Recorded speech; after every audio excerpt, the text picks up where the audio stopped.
Well, during the pandemic, Western democracies worldwide got a taste of what it's like to act like a totalitarian regime.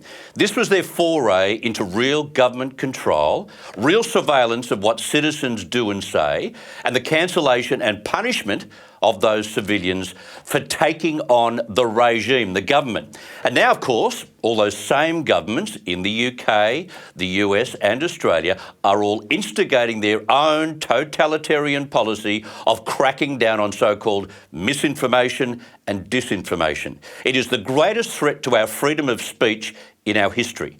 Now, you may remember that last month I told you what former Democrat presidential candidate Tulsi Gabbard had to say about Kamala Harris. She accused the presidential nominee of being a puppet of the military-industrial complex. Our foreign policy decisions are being made by unelected people in the military-industrial complex who are profiting from us being in a constant state of war, and the national security state that has more power to undermine our freedoms and liberties when we are in a state of war. Kamala Harris does not have the strength to stand up to the military-industrial complex. Well, what's emerged over the weekend is that a day after those comments, Homeland Security, under the Biden administration, of course, placed Tulsi on a domestic terror watch list called the Quiet Skies list. Resources were now being allocated to physically watch an American war veteran.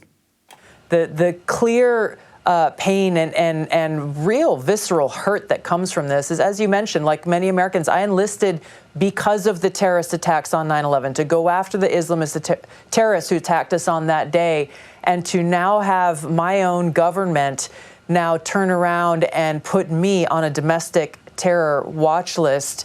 It hits to the core and is the ultimate sense of betrayal. But we look at why they are doing this.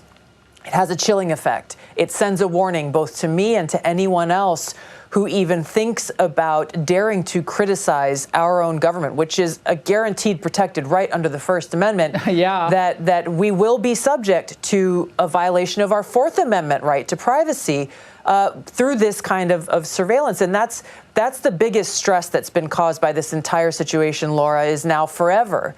I will always be looking over my shoulder, wondering if and how our government in any of these different agencies is surveilling me, watching me. Are they reading my text messages? Are they listening to my phone calls? Yeah. That is unbelievable.